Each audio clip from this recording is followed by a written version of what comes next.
The world is full of moronic takes, but nothing quite matches the sheer idiocy of the arguments people trot out against the state of Israel. Buckle up as we dissect the 9 most absurd arguments against the Jewish state, dripping with all the sarcasm and cynicism these laughable positions deserve. Number 1, you cannot defeat Hamas because Hamas is an idea and you cannot defeat ideas.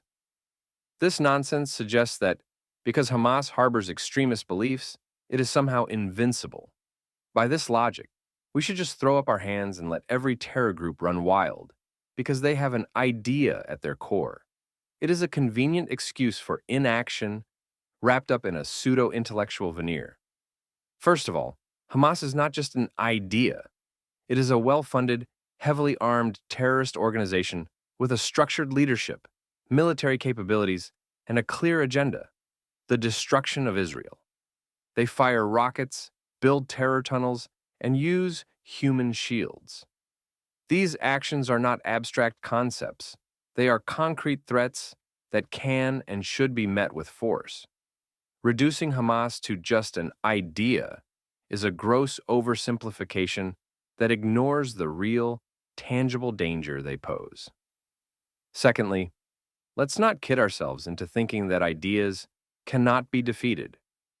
History is full of ideologies that were once considered unstoppable until they met their end. Nazism, for instance, was an idea that led to a world war and the Holocaust. It was defeated through military might and strategic persistence. The same goes for many extremist movements throughout history. The notion that an idea makes an organization invincible is both defeatist and delusional. Moreover, defeating Hamas is not solely about eradicating every last extremist thought. It is about dismantling their ability to act on those thoughts. By crippling their infrastructure, cutting off their funding, and targeting their leadership, you significantly reduce their capacity to terrorize and kill. Sure, the extremist ideology might linger, but without the means to enforce it, Hamas becomes far less of a threat.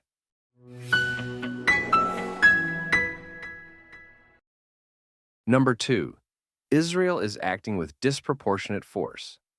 Under international humanitarian law, proportionality requires that any degree of damage, up to and including death, to civilians not be excessive in relation to the military advantage anticipated from a strike against a military target. Simply and unfortunately, international rules of law recognize that civilians are often killed during war, and most of the time, these deaths are actually not indicative of a war crime. Instead, the legal test for proportionality requires that each individual strike be looked at with a particular balancing analysis. The strike must be intended to achieve a military objective. Therefore, it is a war crime to strike with the intent of targeting civilians and without any military objective whatsoever. Under this definition, Palestinians in Gaza and those who have not publicly condemned their behavior, such as the Palestinian Authority in the West Bank, are guilty of a double war crime: the intent to target Israeli civilians without reasonable military objectives, and the use of other Palestinians as involuntary human shields. Under the first additional protocol to the Geneva Conventions of 1977, in both Article 51.5b and Article 52.2, we know that when Palestinians use their own population and/or the hostages as human shields, either by using them to shield themselves or to shield their military infrastructure and equipment, Palestinians have, under international law, turned civilian targets into military targets. This means that when Palestinians, for example, place weapons caches in and under schools, hospitals, and mosques, Palestinians have made each of these places legitimate military targets. These decisions are so vital, though, that the Israeli military does not permit a single soldier on the ground or in an aircraft to have their hands on the proverbial or actual trigger to make such a determination. In fact, the decision of whether a strike is proportionate is not relegated to military officers or even generals. Instead, before any Israeli strike can take place, Israeli military guidelines provide that proportionality balancing tests must be presented to and analyzed by Israeli military lawyers, who then determine whether a strike is legally permissible as proportionate under international law and the rules of war. These military lawyers are not easily manipulated to simply rubber stamp Israeli military requests. As a matter of fact, Israeli military lawyers work in complete independence of the Israeli military. They are outside the chain of command and do not answer to anyone in the military, including generals. Plus, every military lawyer is personally accountable if they make wrong decisions based on evidence available at the time. Furthermore, the decisions to be made while balancing the likely military advantage against the likely civilian casualties can sometimes be so difficult that the legality of the strike is first brought to the Israeli Supreme Court for instant review.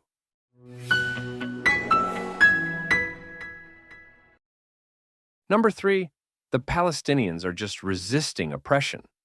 I know the year is 2024 and things have been growing crazier by the day, but I don't think that the civilized world ought to accept so-called resistance in the form of indiscriminately launching rockets at civilian populations, celebrating suicide bombers as heroes, and teaching children to hate and kill. As one of our guest writers, Zach Ross, put it, quote, "It takes a twisted kind of evil to walk up to strangers, murder them, and do it with a smile." In most parts of the world, we call these serial killers. If the victim is a Jew or the perpetrator is a Palestinian, however, it's called resistance. Supporting such brutality as resistance reveals an appalling level of dehumanization, where victims are reduced to nothing but symbols. This is the ideology of Nazis. This is the ideology of Free Palestine. For over a century, Palestinian Arabs have mastered this vile practice, killing tens of thousands simply for being Jews. We should also take this opportunity to address the so-called oppression. Israel is not oppressing Palestinians for the sake of it.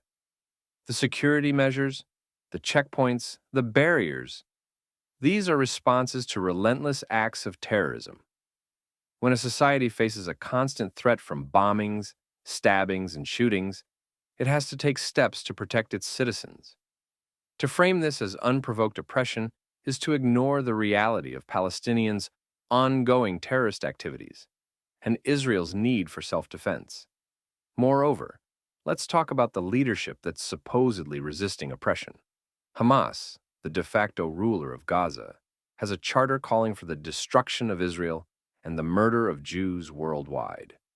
Their idea of resistance includes using their own people as human shields, storing weapons in schools and hospitals, and diverting humanitarian aid to build tunnels for terrorist attacks.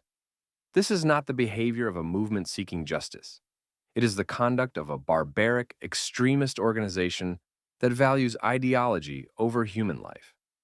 The Palestinian Authority, which is considered far more moderate relative to Hamas, is not that much more civilized. They also have a pay-for-slay system of financial rewards provided to individuals who carry out terror attacks against Israelis. The more death and injury caused by these attacks, the more money the policy pays, including monthly payments and various benefits for the families of Palestinians killed or imprisoned while engaging in such terrorism. So, let's drop the romanticized notion of Palestinian resistance. What we are seeing is not a straightforward fight against oppression, but a complex, multifaceted conflict driven by extremist ideologies and geopolitical agendas, backed by some of the world's worst human rights abusers in Qatar and Iran.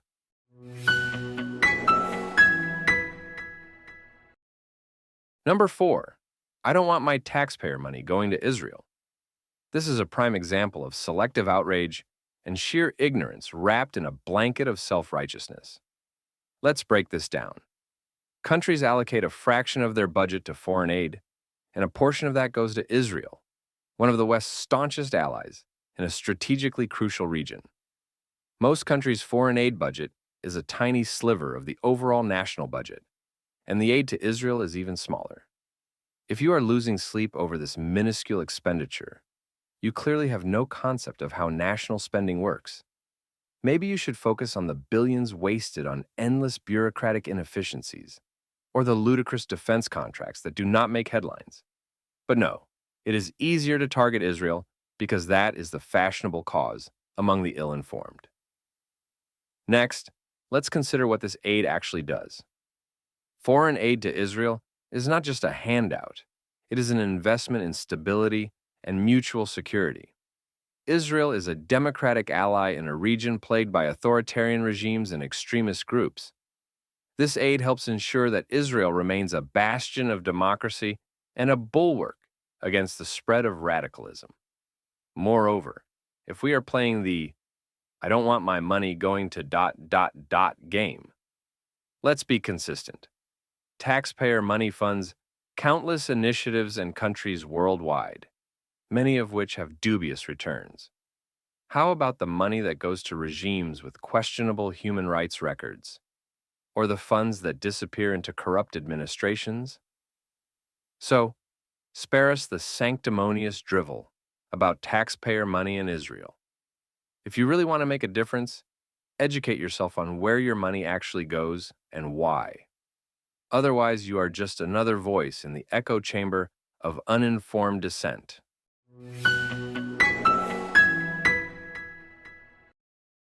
Number 5. There are too many civilian casualties for this war to continue. In conflict, civilian casualties are tragic and sometimes unavoidable, especially in urban warfare. However, the IDF goes to great lengths to minimize civilian harm, including issuing warnings before attacks. And then there is this. 80% of casualties in Gaza are believed to be Hamas terrorists and their families who they use as human shields, according to a report this week by Israeli journalist Ohad Hemo, who cited Hamas sources. Hemo is not some hot-take talking head, but a longtime authoritative source for all things Gaza and the West Bank. Even then, the reason that this conflict is being waged in an urban context is because Hamas, Palestinian Islamic Jihad, and Hezbollah deliberately embed themselves within densely populated civilian areas, using homes, schools, hospitals, and mosques as shields. This cynical strategy, a blatant violation of international law, is designed to complicate Israel's military responses, exploit the inevitable civilian casualties for propaganda purposes, and make it as difficult as possible for Israel to strike without causing civilian casualties. As such, critics often overlook these dynamics, choosing instead to focus on consequences rather than cause. The cynical use of civilian infrastructure by Hamas, Hezbollah, and Palestinian Islamic Jihad not only endangers innocent lives, but also undermines any efforts towards a peaceful resolution. It is a deliberate, calculated move to perpetuate the conflict and garner sympathy for their cause at the expense of their own people. Until the international community unequivocally condemns these tactics and holds these organizations accountable, the cycle of violence and blame will continue unabated.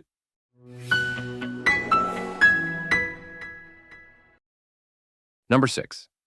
It is unfair to fight wars against non-state actors.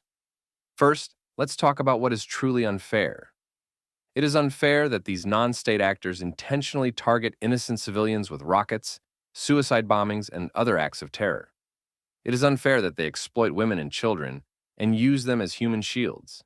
It is unfair that they destabilize entire regions, causing untold suffering and chaos. These groups choose to operate outside the bounds of law and morality, yet somehow it is the state actors responding to this madness who are painted as the villains? Give me a break. Furthermore, this argument conveniently ignores reality. Non-state actors have forced their way onto the global stage with violence and terror, and states must respond to protect their citizens. Lastly, let's not kid ourselves. Behind every non-state actor is, 9 times out of 10, a state actor. In the case of Hamas, Palestinian Islamic Jihad, and Hezbollah, this state actor is the Islamic Republic of Iran. Qatar also funds Hamas and ISIS. By framing it as unfair, critics are attempting to handcuff states, making it politically and morally challenging to fight back. This rhetoric only emboldens terrorists and their state sponsors, giving them a free pass to continue their atrocities while states are vilified for defending themselves.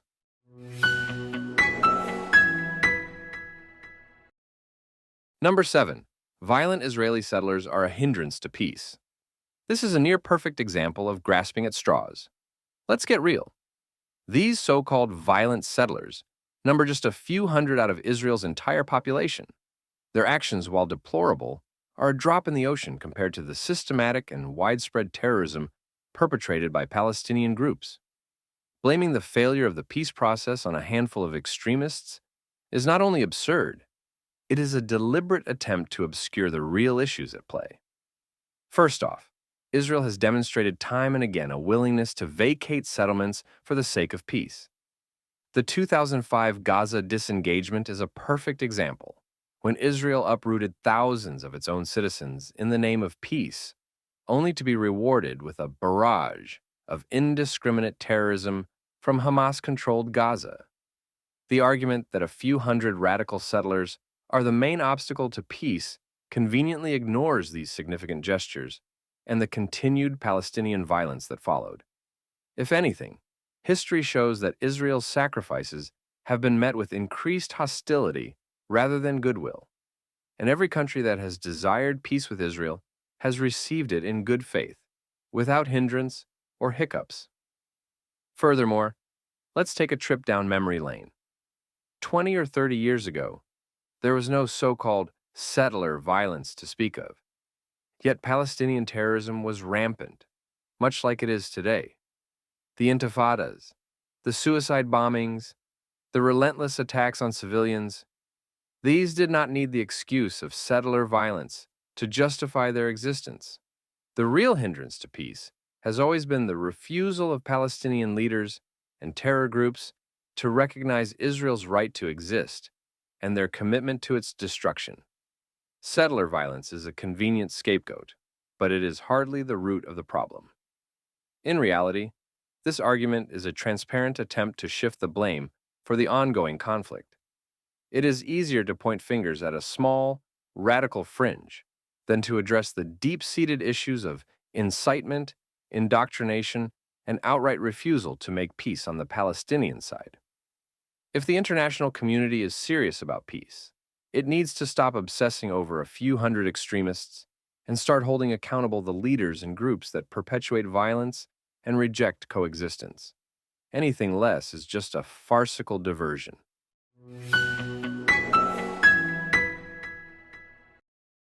Number 8. According to Al Jazeera,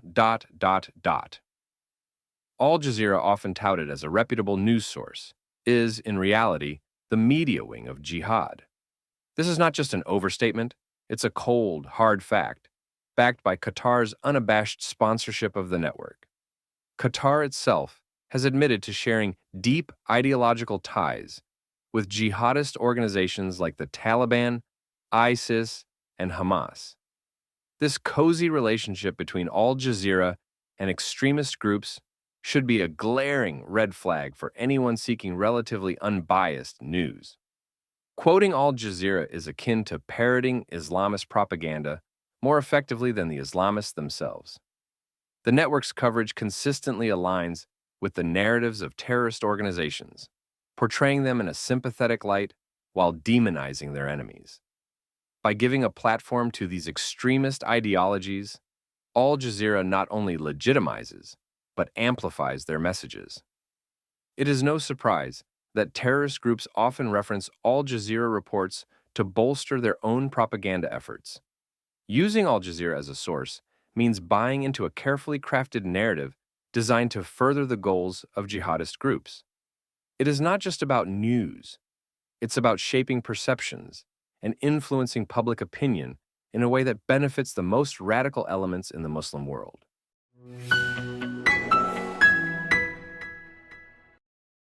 And lastly, number 9. This war will radicalize more Palestinians.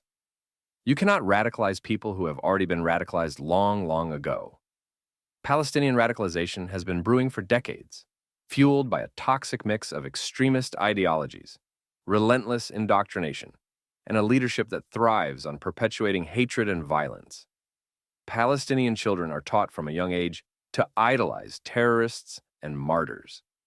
Their textbooks are filled with anti-Israel and anti-Semitic propaganda. TV shows and public speeches glorify violence against Israelis as a noble pursuit. This is not some new phenomenon sparked by recent conflicts. It is a long-standing campaign to embed hatred deep within the psyche of Palestinian society. Radicalization is not a looming threat. It has been the obvious reality for quite some time. Pretending that this latest round of fighting is the magical turning point where Palestinians will suddenly start hating Israel is laughable and deeply naive. Suggesting that recent events will push them over some radicalization edge is like saying the sky will get bluer. It is already as blue as it gets, folks.